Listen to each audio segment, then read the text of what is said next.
Bismillahirrahmanirrahim. Assalamualaikum warahmatullahi wabarakatuh.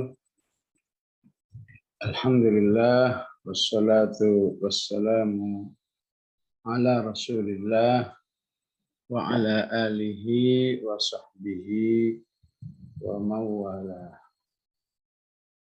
A'udzu billahi minasyaitonir rajim. Tahiyyatuhum yawma yalqawnahu salam wa a'adda lahum ajran karima. Shadaqallahul azim. Ibu yang dirahmati oleh Allah, terakhir kita membahas pentingnya berzikir bagi orang-orang beriman yang tidak saja yang penting dilaksanakan, tapi harus dilaksanakan dengan sebanyak-banyaknya. Dzikran katsira. Baik banyak dalam arti terus-menerus, karena kalau menjadi orang beriman 10 tahun, 20 tahun selalu punya zikir tertentu, otomatis katsira, ataupun banyak dalam hariannya. Karena dengan hidup seperti itulah manusia menjadi orang yang selalu dirahmati oleh Allah. Huwallazi yusolli alaikum malaikatuhu, didoakan malaikatnya. Terjaga dari kehidupan yang gelap. Yukhrijakum minadh-dhulumati ilan nur. Menjadi manusia yang lebih dirahmati dan dicintai oleh Allah. Kana bil mu'minina rahimah. Tahiyyatuhum yawma yalqawnahu salam. Ucapan selamat mereka atau tegur sapa mereka pada hari mereka menjumpainya. Nyanya ini siapa maksudnya? Maksudnya Allah. Ya. Yawma yalqawnahu. Pada hari mereka berjumpa dengannya, yaitu Allah, adalah salam. Ini sebagaimana yang disebut di surat Yasin, ya, salamun qaulam mir rabbir rahim.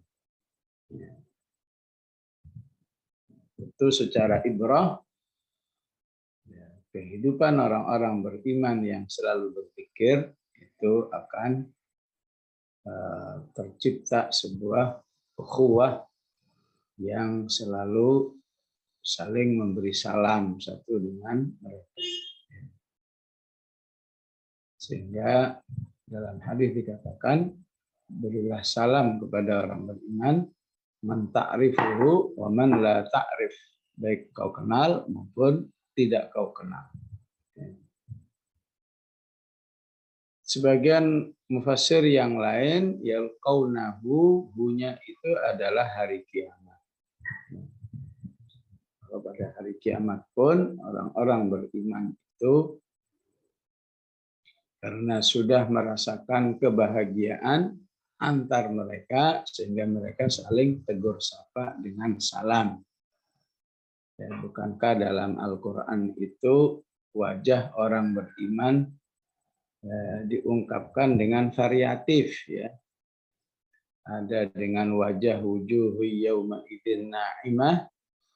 Ya, pada hari itu wajah-wajah orang beriman itu mendapat kenikmatan. Ada wujuhu yauma idzin musfirah. Ya. Wajah mereka terang, maksudnya berbinar-binar, dhahikatun mustabsyirah. Ada wujuhu yauma idzin nadhirah.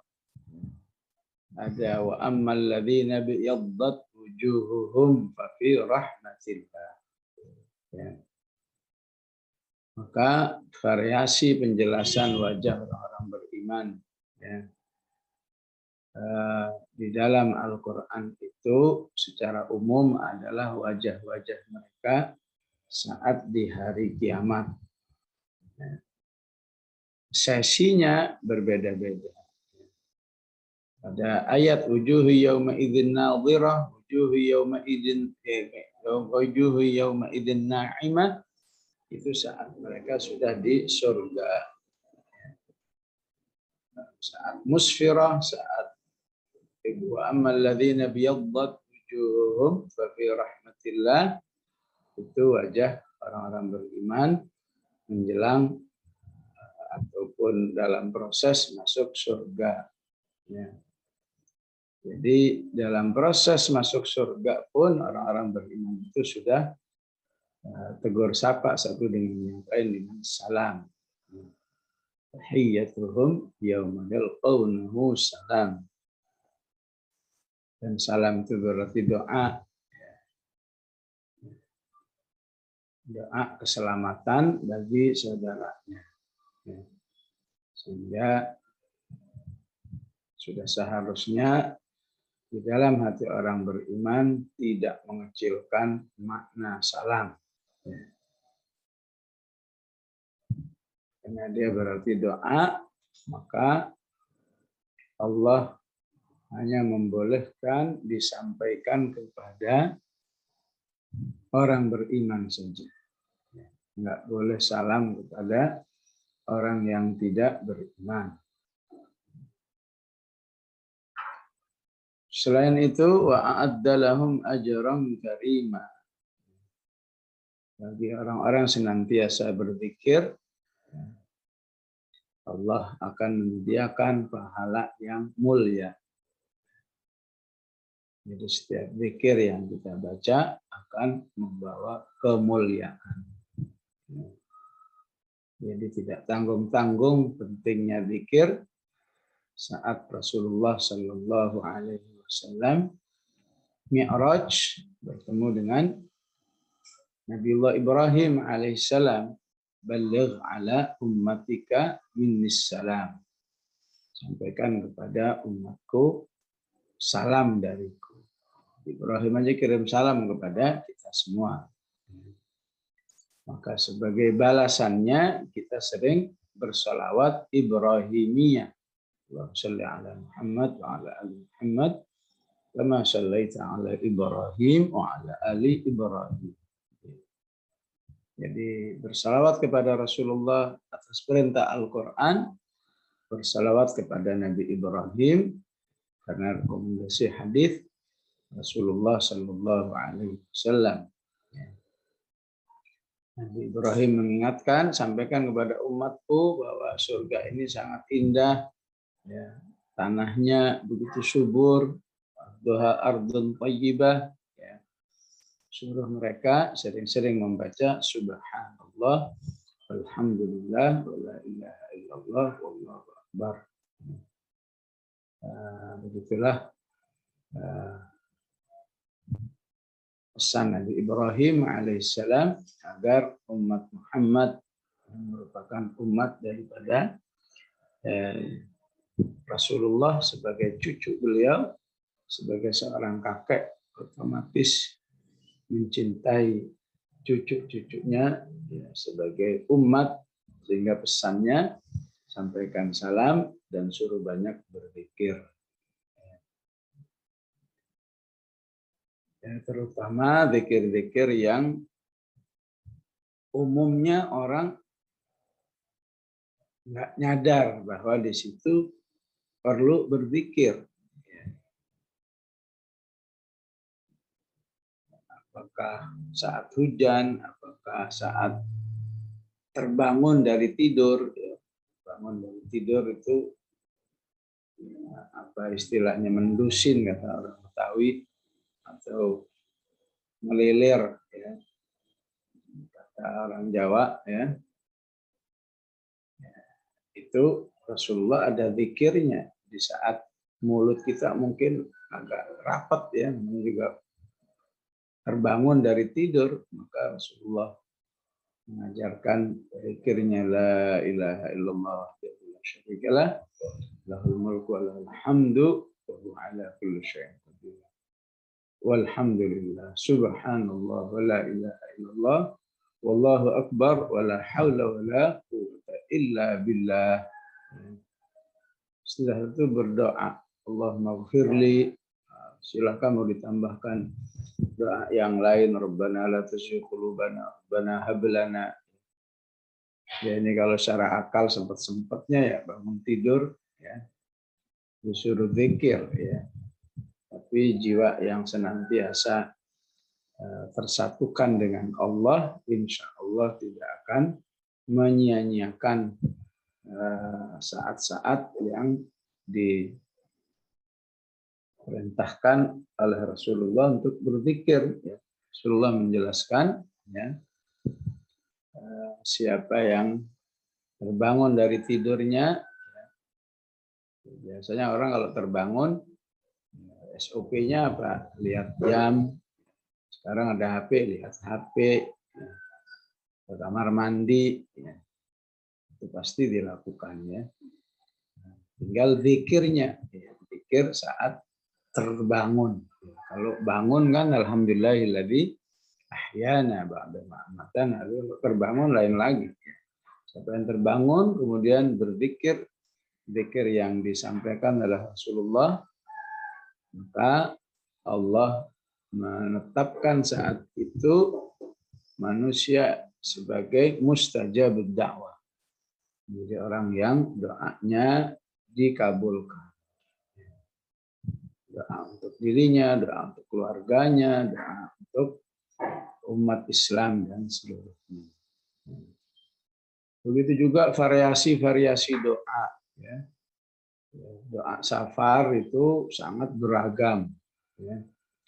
Jangan sampai doa safar tahunya hanya ya, Bismillahirrahmanirrahim, mursaha, Rabbil ghafurur rahim. Ya. Harus berusaha walaupun bacanya sambil buka catatan nggak masalah, buka HP. Apalagi doa tidur, itu variasinya luar biasa. Jangan sampai ya, sepanjang zaman doa tidur nggak meningkat-meningkat. Bismillahirrahmanirrahim ahya wa amut. Walaupun insya Allah semua ada pahalanya. Tapi perlu diketahui doa tidur itu sangat bervariasi. Ya. Baik yang sifatnya pembacaan ayat-ayat Al-Quran maupun yang sifatnya hadis dari Rasulullah Shallallahu Alaihi Wasallam. Ya. Baik yang sifatnya tahlil, tahmid maupun sifatnya doa. Salah satu doa tidur adalah Allahumma qini adzabak yauma tab'atsu ibadakas shalihin. Jangan mau tidur aja suruh ingat neraka. Ya. Allahumma qini adzabak. Ya Allah, jagalah diriku dari azab-Mu. Ya. Pada hari Engkau membangkitkan hamba-hambamu yang saleh. Yauma tab'atsu ibadakas shalihin. Jadi ketika mulut ini enggak henti-hentinya dari segala arah ya. Berdoa agar selamat dari api neraka ya. Maka rasa-rasanya orang beriman enggak mungkin ya, masuk neraka atau ya, sekedar nyicipin neraka karena terlalu banyak, terlalu ribuan atau mungkin ratusan ribu jumlah proposal yang disampaikan kepada Allah agar dirinya selamat dari api neraka.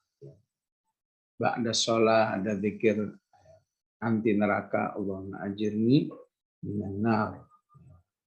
Menjelang makan doa anti neraka. Barik lana fima razaqtana wa qina adzabannar. Doa penutup, Rabbana atina fid dunya hasanah. Luar biasa. Ramadan apalagi. Bika min sakhatika wan nar. Maka harus apa? Sebagaimana tiap hari kita tidur, maka seharusnya tiap hari ada pengajuan penyelamatan diri dari api neraka. Kalau tidurnya mengikuti ya, sunnah Rasulullah Sallallahu Alaihi Wasallam, sangat pendek ya. Allahumma qini adzabak yauma tab'atsu ibadakas shalihin. Ya tentu yang paling baik terucap ya. Tapi mungkin udah ngantuknya udah luar biasa, di hati ya insya Allah didengar juga oleh Allah Subhanahu Wa Taala.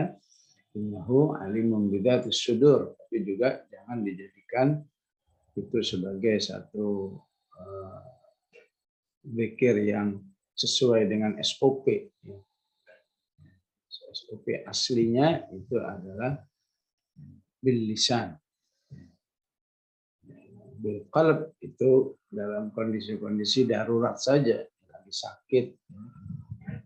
sakit biasanya berat berucap.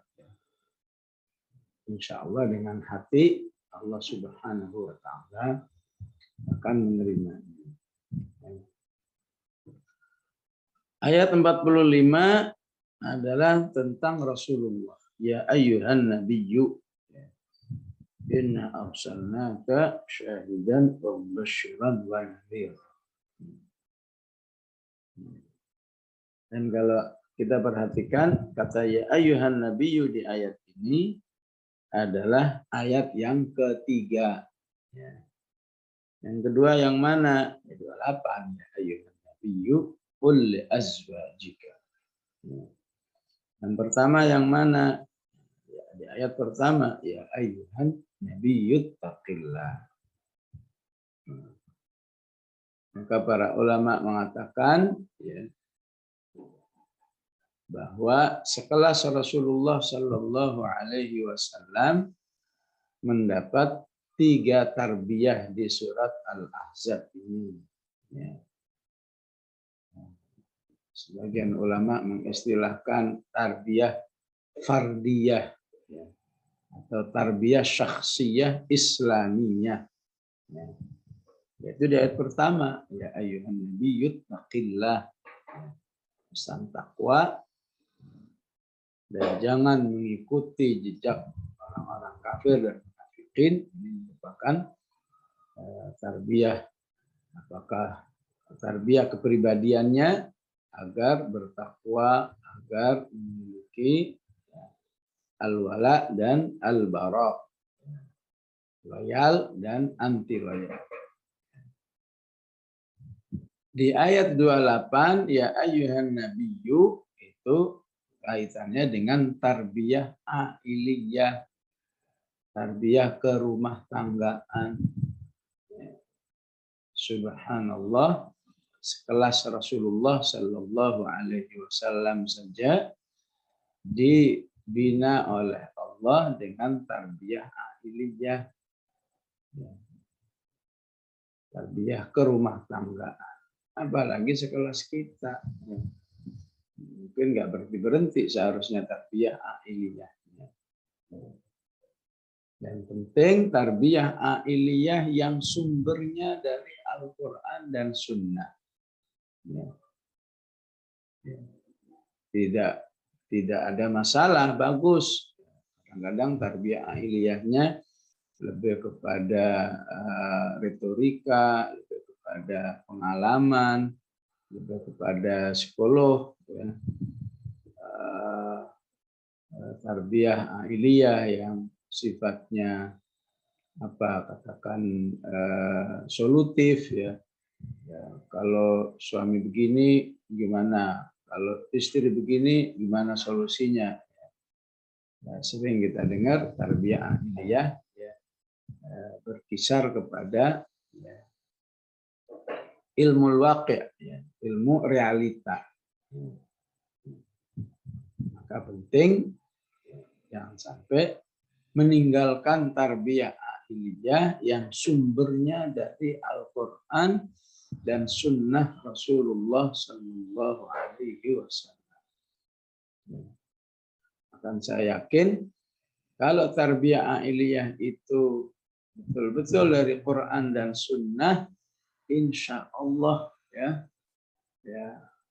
hal-hal yang sifatnya pendekatan ilmu jiwa, pendekatan pengalaman, dan lain sebagainya itu sudah tercover oleh tarbiyah ailiyah dari Quran dan Sunnah.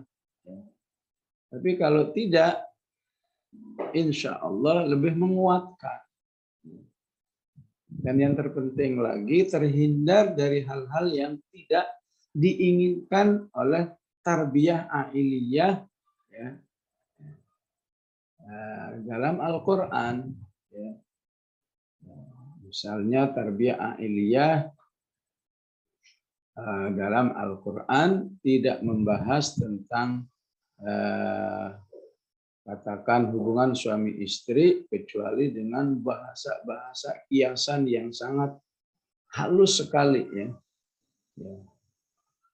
Fa'tu harfakum anna syi'tum qaddimu nisa'ukum harful lakum fa'tu harfakum. Indah sekali, ya. Jadi walaupun berbicara tentang hubungan badan, tapi langsung nilainya adalah beribadah, nilainya adalah amal soleh. Fa'tu harfakum anna syi'tum wa qaddimu li anfusikum. Jadi tidak sedang berbicara tentang tentang istilahnya memenuhi kebutuhan biologis. Hunna libasul lakum wa antum libasul lakum, ya. Wa qad afdha ba'dukum ala ba'din, itu semua mengarah ke sana, ya. Tapi ya, di balik itu ada pesan-pesan tarbawiyah, imaniyah yang luar biasa. Jadi Al-Quran tidak pernah membahas sampai hal-hal yang sifatnya teknis. Ya. Jadi sayang sekali kadang-kadang ada tarbiyah ailiyah sampai membahas hal-hal yang terlalu teknis yang pada hakikatnya fitrah manusia nggak usah diajari, itu pahamlah. Ya. Bagaimana memuaskan, bagaimana mau ini mau itu, aduh malu dengarnya, ya. Itu tidak sesuai dengan tarbiyah ailiyah dari Quran dan Sunnah.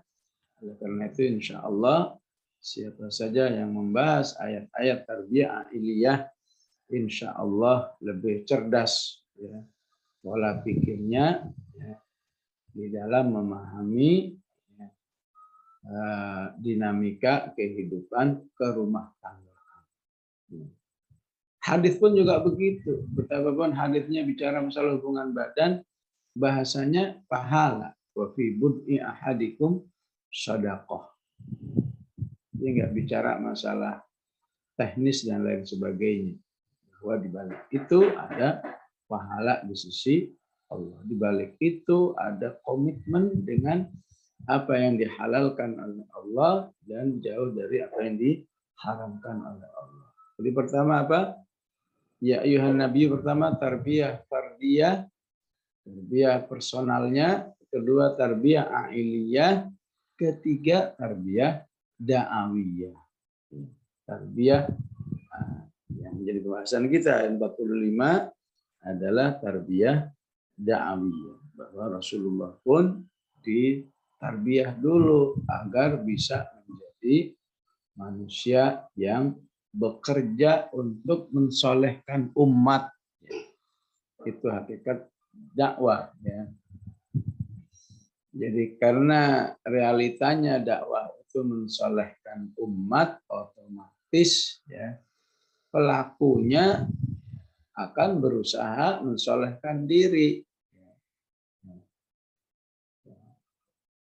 Tidak sekedar itu dipahami sebagai konsekuensi dakwah itu sendiri, tapi itu urusan dirinya dengan Allah Subhanahu wa Ta'ala. Nah, saya sebagai hamba Allah harus bisa mensolehkan diri dan mensolehkan orang lain. Mensolehkan diri hasilnya disebut orang-orang yang soleh, ya. Mensolehkan umat manusia itu disebut musleh. Ada soleh, ada musleh. Ini dua sifat yang harus ada dalam diri orang beriman. Karena di balik itu akan ada selalu penghargaan dari Allah sekecil apapun. Innallaha la yudhi'u ajral muslihin. Allah tidak akan menyia-nyiakan pahala orang-orang yang selalu bagi-bagi hidayah, ya. Selalu berusaha ingin bertambah banyak jumlah orang-orang yang salihin di muka bumi. Semoga insya Allah majelis Zoom ini juga memberi motivasi kepada umat agar semua kembali kepada Allah Subhanahu wa Ta'ala. Ya ayyuhan nabiyyu, wahai Nabi, maksudnya Rasulullah, inna arsalnaka, sesungguhnya aku mengutus kepadamu dengan berbagai macam misi, ataupun tugas. Jumlahnya itu ada 5 kalau dihitung. Syahidan, mubasyiran, nadhiran, da'iyan ilallahi bi'idnihi, wa sirajam munira. Dan inilah yang harus dimiliki oleh setiap orang yang ingin menyempurnakan proses tarbiyah dirinya. Tarbiyahlah dirinya, tarbiyahlah rumah tangganya, kemudian tarbiyahlah umat. Syahidan, bahwa Rasulullah diutus sebagai syahidan. Syahidan artinya saksi. Saksi atas apa? Saksi atas kebenaran Al-Quran. Atas kebenaran wahyu Allah Subhanahu wa Ta'ala. Jadi apa saja yang disampaikan oleh Rasulullah, baik di dalam Al-Quran maupun dalam hadis, itu adalah sebuah kesaksian dari Rasulullah Sallallahu Alaihi Wasallam. Dan tentu persaksian Rasulullah tidak mungkin bohong, tidak mungkin meleset. Jadi kalau Rasulullah ngomong begini, maka kita harus harus yakin, karena itu juga berfungsi sebagai kesaksian. Tadi Rasulullah mengatakan, kalau kamu terbangun dari tidur berzikir la ilaha illallah wahdahu la syarikalah lahul mulku wa lahul hamdu wa ala kulli syai'in qadir walhamdulillah wa subhanallah wa la ilaha illallah wallahu akbar wa la haula wa la quwwata illa billah. Jadilah saat itu kamu menjadi orang yang terkabul doanya. Kalau berdoa, maka berdoalah yang pertama minta diampuni. Allahumma ghfirli dzambi. Itu kesaksian, bukan sekedar informasi. Kalau informasi bisa benar, bisa enggak. Tapi kesaksian berkonotasi enggak boleh sebuah kesaksian yang palsu, kesaksian yang bohong. Jadi seluruh yang dijelaskan oleh Rasulullah, kamu lakukan ini, kamu lakukan itu, kamu jangan lakukan ini, kamu jangan lakukan itu, ini haram, ini halal, itu adalah sebuah kesaksian. Kesaksian bahwa Rasulullah menyampaikannya karena telah ditentir oleh Allah Subhanahu wa Ta'ala. Wa yantiqu 'anil hawa. Apapun yang disampaikan oleh Rasulullah tidak ada yang karena hawa nafsu, tapi semata-mata itu adalah tentiran dari Allah yang disebut dengan wahyu, in huwa illa wahyu yuha. Itu juga kesaksian Rasulullah atas kebenaran wahyu ini, yang meneruskan wahyu-wahyu sebelumnya. Istilah ayatnya musaddiqan lima baina yadayhi. Jadi siapa yang mengikuti Al-Quran dengan benar, berarti dia telah mengikuti Injil dengan benar, mengikuti Taurat dengan benar, mengikuti Zabur dengan benar.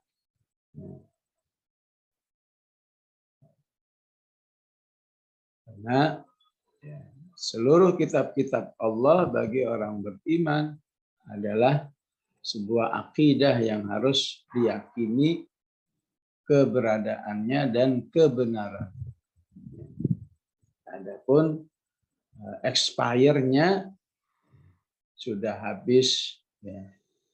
Tapi bukan berarti meninggalkan, ya. Tapi karena sudah tercover oleh Al-Quran, ya. Menjalankan Al-Quran itu otomatis menjalankan Taurat. Salah satu sifat Taurat kan hudaw wa nur. Inna anzalna Taurata fiha hudaw wa nur. Al-Quran juga ada hudan dan wa nur.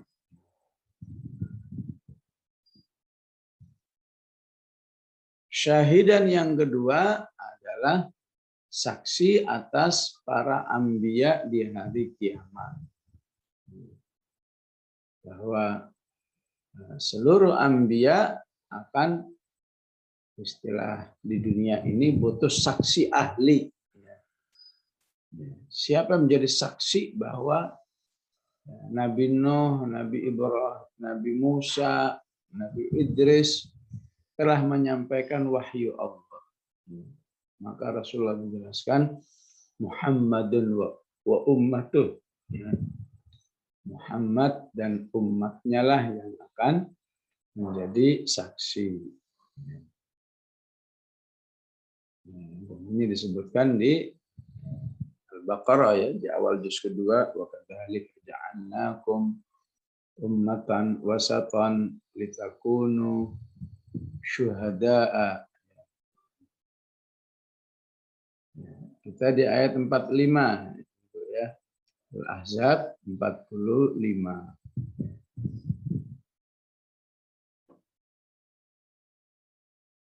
Wa mubasysyiran adalah pemberi kabar gembira.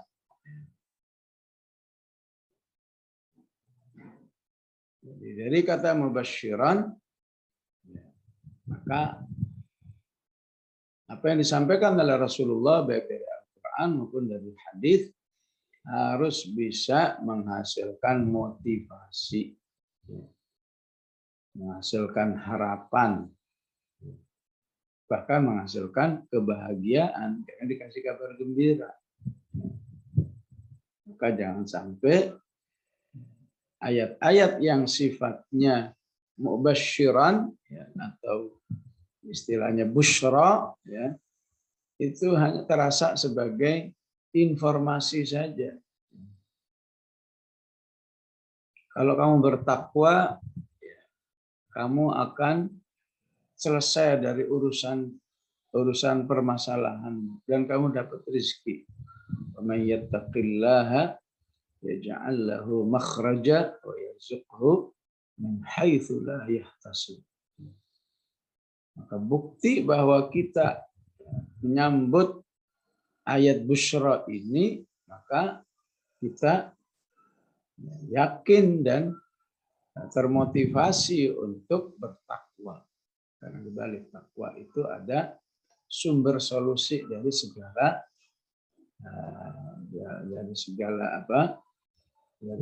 segala permasalahan, dan ada rezeki yang tidak diduga. Kemarin bicara masalah zikir juga demikian, kan? Ada zikir, Rasulullah mengatakan siapa yang banyak istighfarnya, lazimal istighfar, ja'alallahu lahu min kulli dhiqin makhraja. Kulli dhiqin makhraja.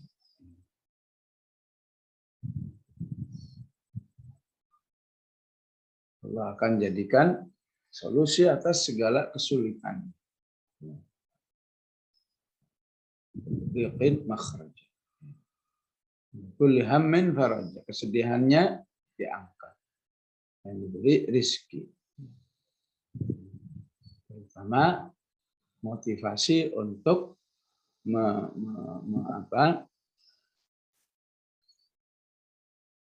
membacanya dalam harian. Membacanya sebagai harian sehingga ketika dibutuhkan dalam kondisi darurat, insya Allah ayat itu atau zikir itu akan memberi dampak yang signifikan.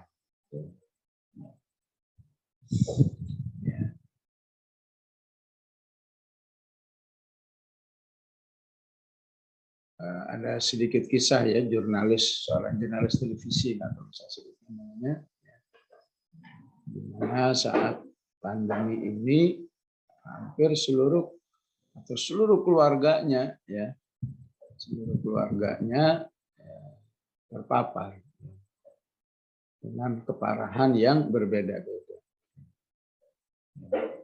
Dan keparahan yang paling besar adalah di anaknya, masih remaja, yang sudah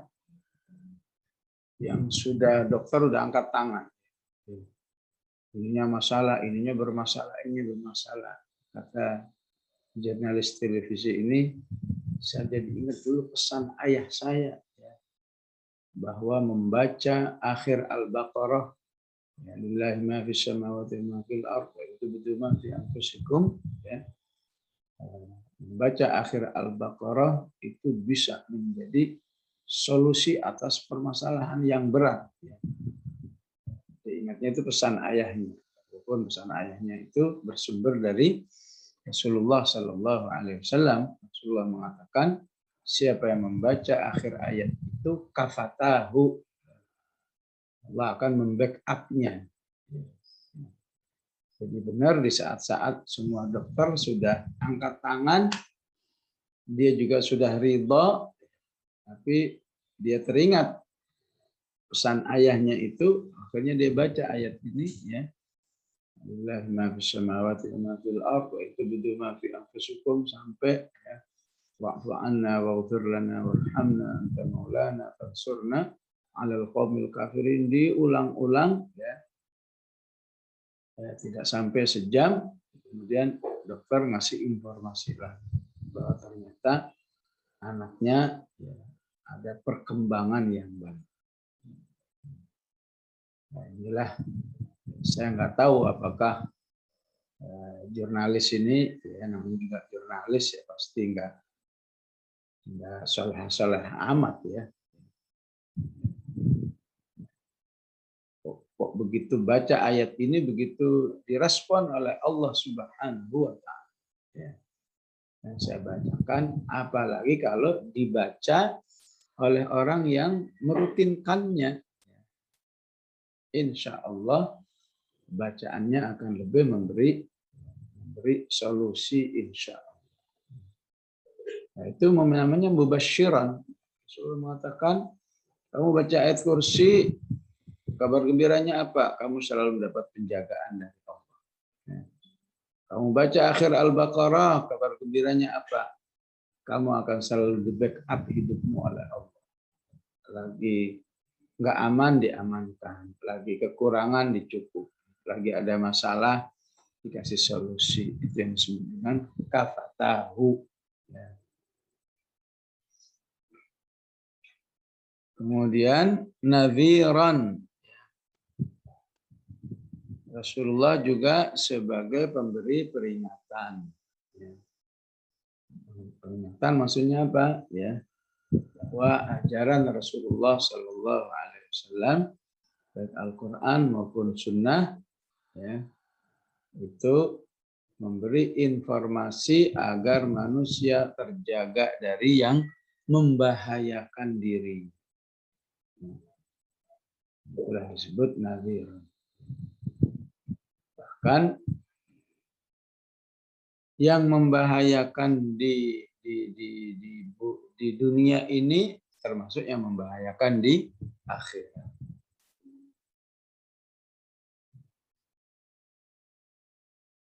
Misalnya apa? Misalnya Rasulullah mengatakan la tuki fayuka alaiki. Ya. Itu nasihatnya kepada Asma, la tuki fayuka alaiki. Ya.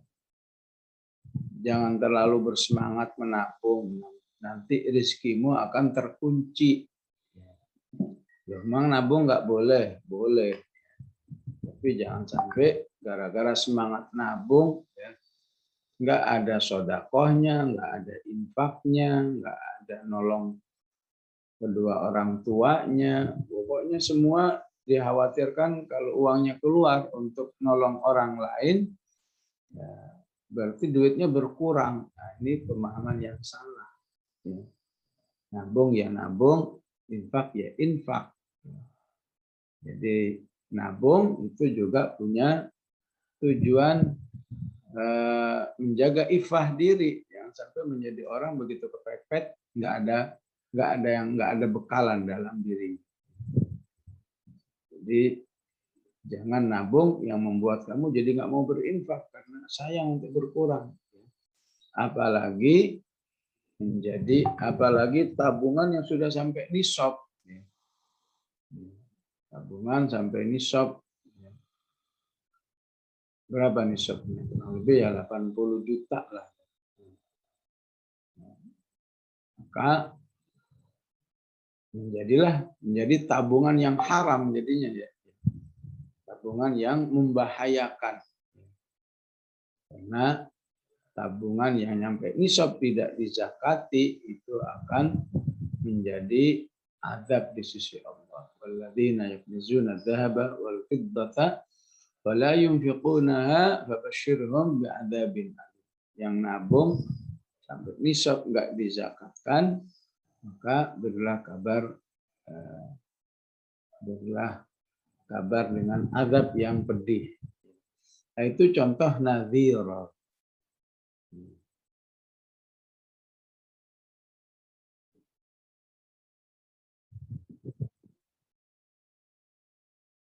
Ya, kalau kita lihat, ya ini agak sedikit belajar bahasa Arab ya. Belajar bahasa Arab nih ya. Ayatnya mengatakan mubasysyiran. Kalau mau seragam seharusnya wa mundziran. Mubasysyiran wa mundziran.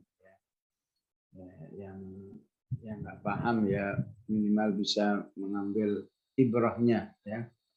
Tapi Allah menggunakan kata nadhir untuk memberi kabar gembira, bentuk kalimatnya mubasysyiran untuk kabar ancaman nadhir. Maka untuk memberi kesan ya, kesan lebih kuat. Jadi agar ayat-ayat atau hadis-hadis yang memberi peringatan agar oleh manusia direspon dengan lebih serius. Dalam hadis diistilahkan anan nadhirul uryan. Aku ini adalah pemberi peringatan yang telanjang. Apa maksudnya telanjang? Ini maksudnya kiasan. Ya, kira-kira kalau ada orang memberi info dalam kondisi telanjang, kira-kira gimana? Ya pasti orang itu akan menjadi perhatian.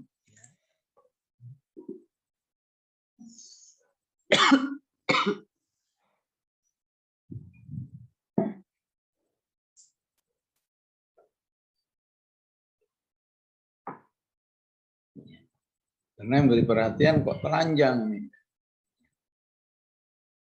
Jadi ya kalau satu pola seharusnya mubasysyiran wa mundziran. tapi tidak dibuat dengan satu pola atau pola yang berbeda. Ya.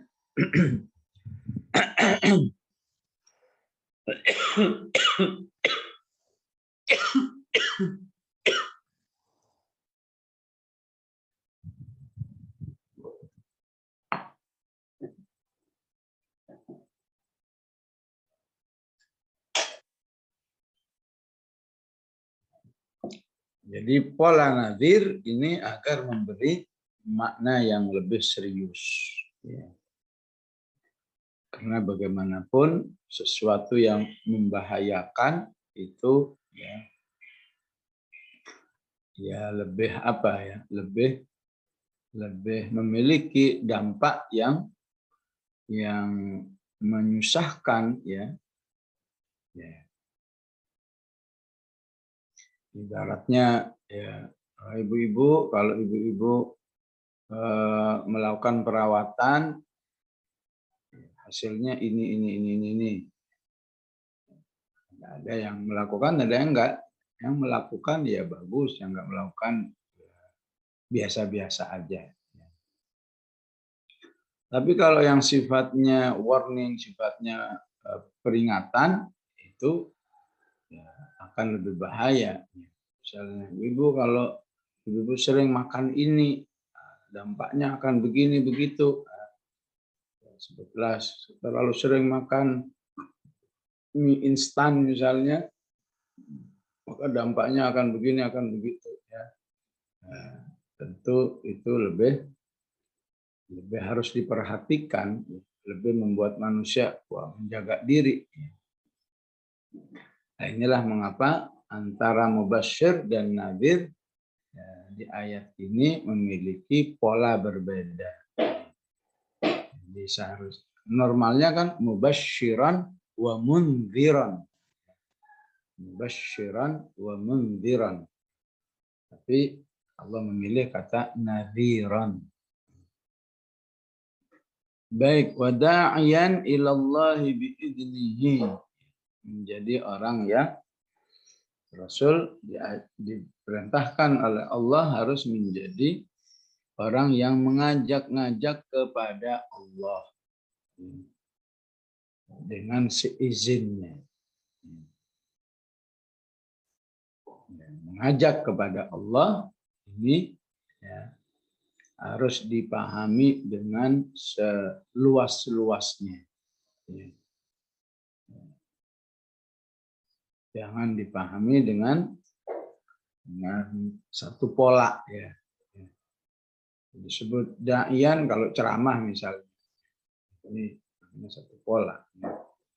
Tidak mustahil ya seseorang Allah kasih kemampuan pinter mijit misalnya.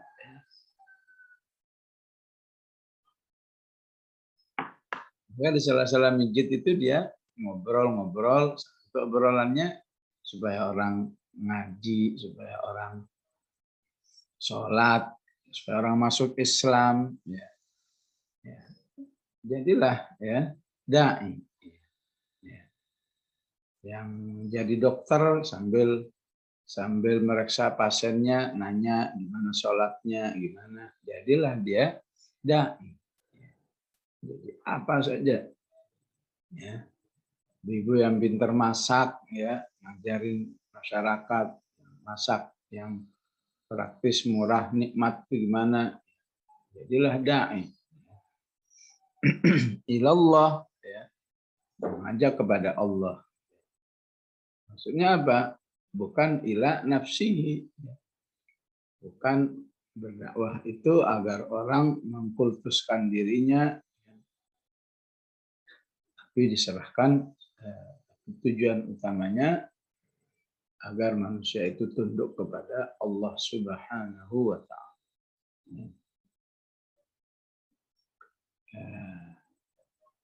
Sehingga sebagian ulama mengatakan disebut wada'iyan ilallah kalau ada faktor minallah. Artinya apa? Konsepnya, manhajnya dari Allah.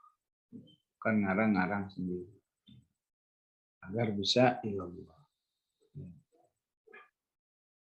Begitu juga ya, minallah ilallah ya. Kemudian ma'allah ya. Ajak manusia agar senantiasa bersama Allah Subhanahu wa taala. Biiznihi, dengan seizinnya. Apa yang dimaksud dengan seizinnya? Kenapa harus ada kata seizinnya? Menunjukkan dakwah itu sesuatu yang berat. Sesuatu yang enggak terjangkau. Coba dipikirkan secara akal. Kita sendiri juga enggak baik-baik amat. Tapi bukan berarti nunggu baik baru berdakwah. Ajaklah manusia walaupun kebaikan diri kita sebutlah nilainya masih 5 atau 6.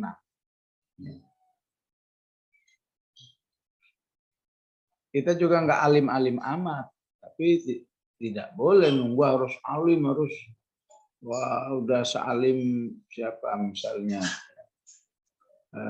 sealim Imam Syafi'i baru berdakwah, nggak juga.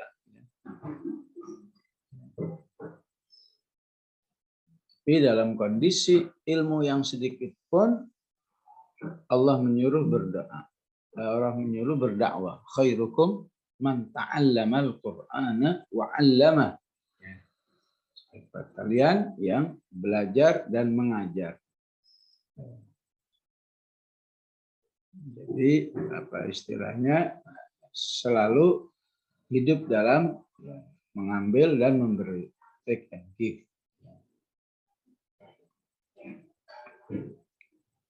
Tapi sekaligus ya, di satu sisi memang isyarat dakwah itu berat, sekaligus bermakna di balik itu ada pertolongan dari Allah Subhanahu wa taala. Sehingga kalau bahasa ringkasnya ya, dengan kata biiznihi, bahwa dakwah itu menjadi suatu hal yang mudah, sesuatu yang nikmat. Kenapa? Karena di situ ada campur tangan Allah. Sehingga Allah sebut dengan biiznihi. Dan di dalam kaidah tafsir dibedakan. Apa bedanya insya Allah dengan biiznillah? Disebut insya Allah untuk amal yang dalam jangkauan diri kita. Hari ini saya akan pergi ke tempat A misalnya, insya Allah, karena pergi itu terjangkau. Tapi hari ini saya akan baca Quran 10 juz, biiznillah itu. Mestinya nggak menjangkau, tapi kalau sudah biiznillah terjangkau. Jadi begitulah ya, dalam seluruh Al-Quran kalau ibu baca biiznillah dengan insya Allah, bahwa dibalik biiznillah itu berarti ada jaminan, ya. Ada jaminan pertolongan dari Allah Subhanahu wa taala. Ya. Ya. Saat tentara Talut berhadapan dengan Jalut, padahal tentara Talut ini dikit banget, ya. Dia harus menghadapi Jalut dengan jumlah yang besar, tapi akhirnya berhasil mengalahkan tentara Jalut. Ibu bisa lihat di akhir surat, di akhir juz kedua ya. Maka Allah katakan apa? Fahazamuhum biiznillah. Tentara Talut berhasil mengarahkan tentara Jalut dengan seizin Allah. Jadi betul dakwah itu susah, berat, repot. Tapi kalau sudah terjun biiznihi, di balik itu akan ada campur tangan dari Allah Subhanahu wa taala. Tapi kalau enggak terjun dulu, nggak ada pertolongan, terus aja tersandera oleh aduh saya bukan belum begini, saya kan belum begitu. Terjun aja ya, hadapi segala permasalahannya, nanti di situ ada biidzin. Baik, yang kelima bahwa diri Rasulullah dalam tarbiyah da'iyah itu berfungsi sebagai sirajan, lentera yang muniran, lentera yang terang. Ya secara umum lentera itu terang, tapi masih perlu dikasih kata terang supaya menjadi istilahnya kalau dalam bahasa Arab na'tun mu'akkid, ya. Na'at yang memberi makna penguatan. Namanya neraka itu pasti panas, tapi masih sering disebut neraka itu panas. Tasla naron hamiyah. Jadi karena bersifat mu'akkid, sifat yang memberi penguatan, ya berarti sirajan munira harus dipahami lentera yang akan terus menerus terang, nggak ada redup-redupnya, ya. Atau maksudnya nggak akan pernah mati, ya, apalagi sekedar redup, ya. Itu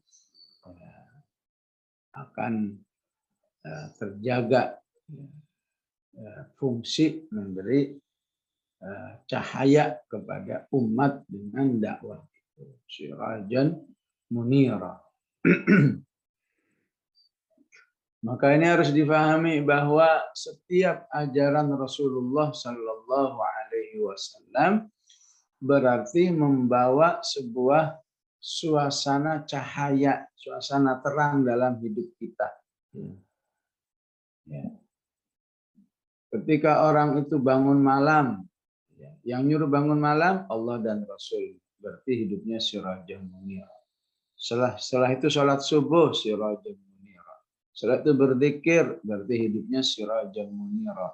Setelah itu ada sholat duha sirajan munira. Dia tilawah, dia sholat duhur dan seterusnya, ya. Nah, berarti dia sirajan munira, hidup dalam sirajan munira. Ya. Nah, sirajan munira ini ketika diajarkan kepada orang lain, itulah yang disebut dengan dakwah. Dakwah itu akan membuat manusia sirajan munira. Ya. Sekaligus mengingatkan kepada kita tentang lawan katanya. Bahwa hidup jauh dari Al-Quran, hidup jauh dari sunnah Rasulullah Sallallahu Alaihi Wasallam berarti hidup, ya, hidup apa? Mudlima, ya, hidup dalam kegelapan. Ya. Ya. Hari ini nggak melakukan amal soleh A, amal soleh B, amal soleh C yang diperintahkan oleh Rasulullah ataupun diperintahkan oleh Al-Quran, berarti hidup manusia saat itu dalam kondisi mudlima. Terlalu lama dalam mudlima, itulah yang akan membahayakan buat manusia. Gelap, kalau memang gelap, ya, usahakanlah hitungan jam, ya, sejam 2 jam langsung segera kembali kepada Allah agar segera menikmati kehidupan yang sirajam munira, ya, yang tersinari dengan sinar yang kuat. Ya. Baik ibu-ibu, inilah yang bisa kita kaji pada pagi hari ini. Sallallahu alaihi wasallam wa ala alihi wa sahbihi wasallam. Alhamdulillahirabbil alamin.